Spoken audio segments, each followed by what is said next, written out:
Hey guys, welcome back to the channel, and if this is your first time here, I sure appreciate you stopping in.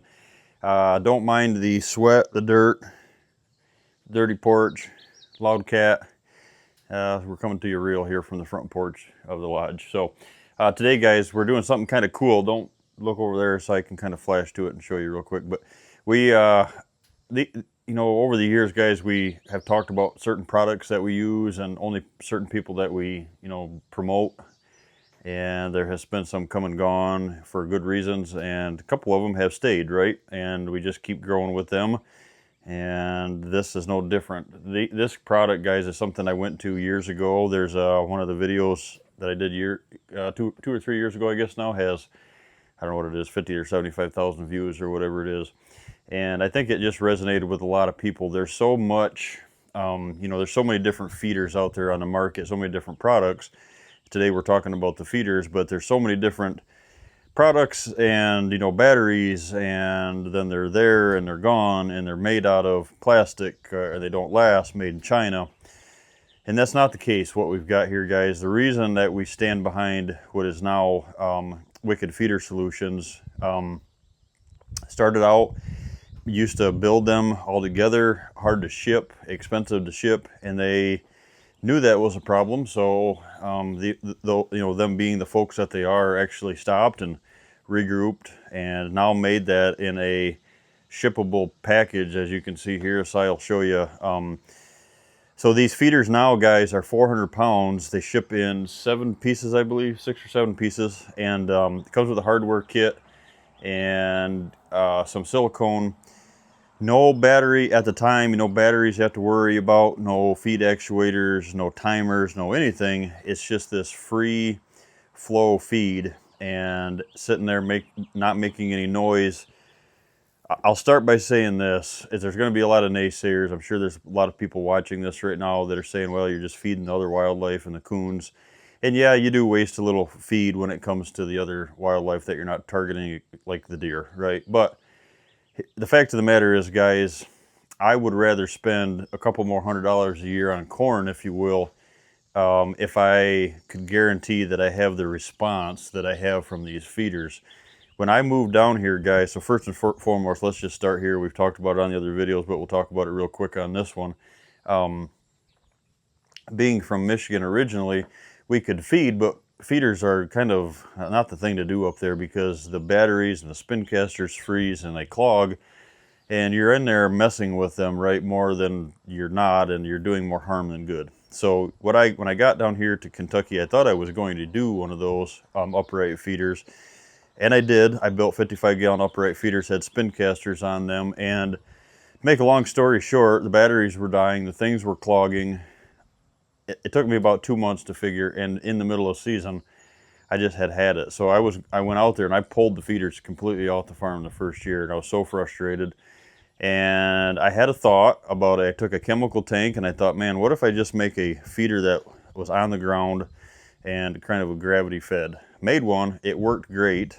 So no deer, not a lot of mature bucks. Took weeks and weeks and weeks for them to come to that upright feeder. Took that chemical tank, that low, which was new, didn't have any chemical in it, obviously, right? And even cleaned it out to make sure. And filled it with corn. It worked great. That night, the night after, I've got all the mature bucks that were missing and inconsistent on these feeders, and I thought, okay, there's something to this. Soon after that, I started researching low gravity feeders, and came up with the real, at that time, real wood, or real log feeders, guys. So there's feeders out there that claim to be the original log feeder, and I'm here to tell you is they're not. We call them the Venus flytrap, if you will. They open up, deer getting their heads stuck in them. You got to worry about timers. They're made out of plastic, squirrels chewing through them. This is not. These are the original log feeder. They are made U.S. Made U.S. steel, all the parts and pieces. They've got a bark kit that goes on them that they're coming with soon. But they come shipped now, guys, with power coated. They're brown, like a shadow brown, they call them, or a brown, power coated, and they come in these boxes. So the shipping is like a fraction of what they were before, and we won't use anything else. after we seen the response of those, and now it's clicking. Big names are starting to see these. Certain outfitters around the country are using them, and the rush is on. And I'm very proud of Bo Freeman and his family for sticking in there, making the adjustments that they were. They've always been great to us, not because of the feeder connection.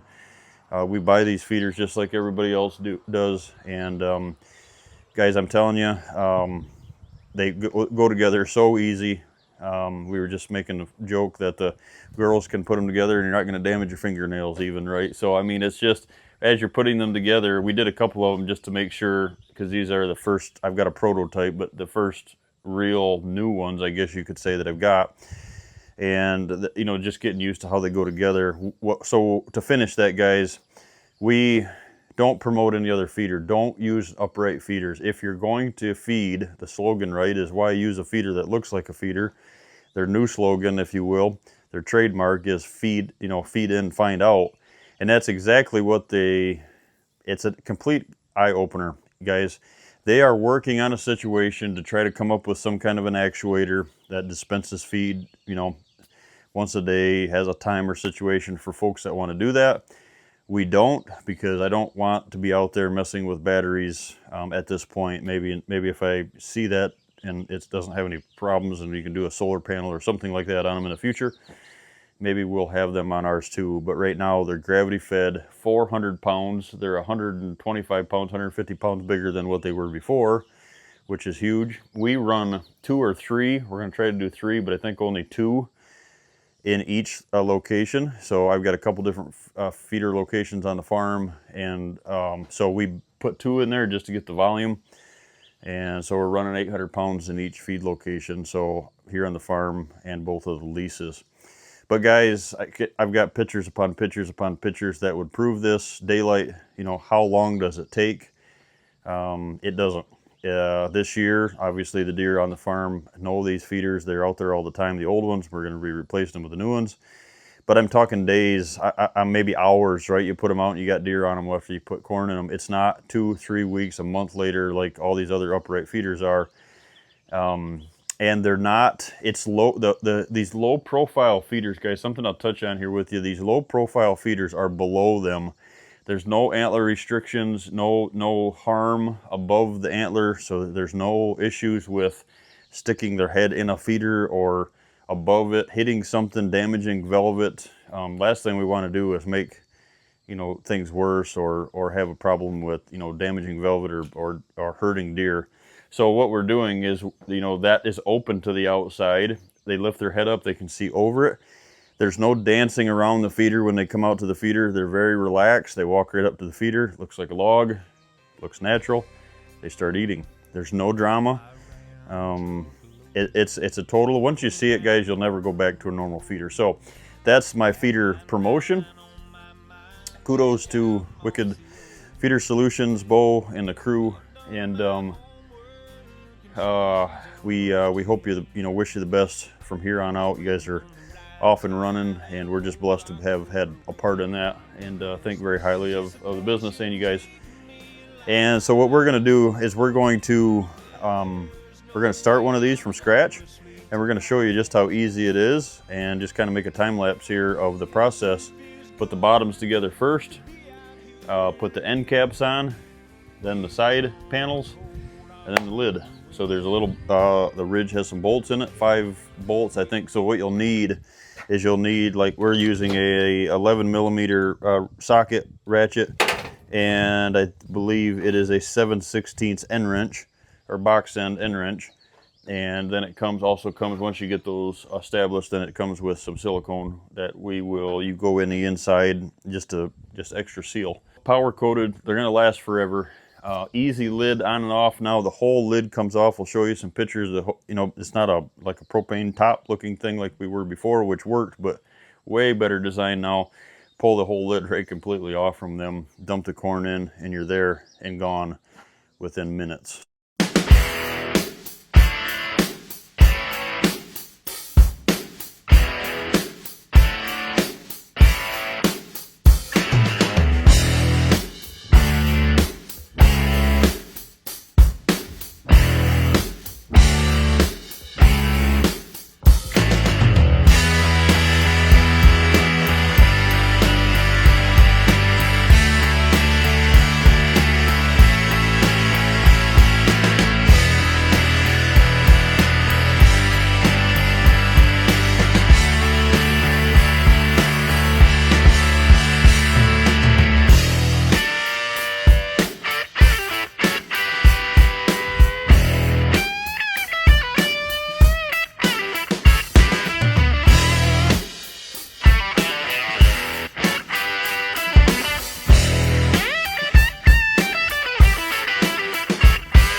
one thing I'll share with you here, guys, and you'll see some pictures when we share the trail camera pictures and stuff here. But we elevate these off the ground on at least 4x4 post. I don't put the post this way, perpendicular. I put them parallel to the trays. So if you're using one feeder, you just make them long enough that you can get a set screw and a bolt in here to hold them down, and it picks them off the ground about 4 inches, 3.5, 4 inches. And it keeps them out of the mud, and that way the trays don't get clogged or anything. And it just keeps the clay or the tray real clean for that cleaner feed station. Just something we tried. You can use 4x6, 4x4, cedar post, treated post, whatever that you'd like to use. But I do recommend getting them off the ground at least 3.5 inches. So that is the feeder, guys. Hey guys, just as an update, we forgot to mention this last night. There are tabs on the bottom of these, the feeders where these actually go through the pan. You have to remember to, after you get everything assembled, as you've seen in the video, flip these on the end and make sure that you bend these. We like to bend them to the outside towards the end of the tray so everything locks together. But remember, you have to put these out, because if you don't, you put the corn in and it will separate the side panel from the bottom. So the last thing we'll talk about is they're in the brown now, power coated, and they do have a bark kit coming for them that is going to snap on the sides. That is the real bark effect. They don't have to have them, but they look awesome with it. So these here, sometimes we'll paint them, put a stencil on them from like Red Leg. Has the stencils that you can buy. You do boats and everything with them. Put a stencil on there and spray them, make it look like bark, or put grass on them, or whatever the case is. Put your logos on the ends if you're a business, whatever you want to do, camp names. That is the 2025 Wicked Feeder Solutions log trough feeder, guys. And like I said, easy assembly, and we just love them. They've come so far. Thanks for stopping in, guys. We'll keep it as short as we can. Assembly and promotional video, if you will, all in one. Product spotlight, if you will, on the 2025 Wicked Feeder Solutions log trough feeder. Thanks, guys.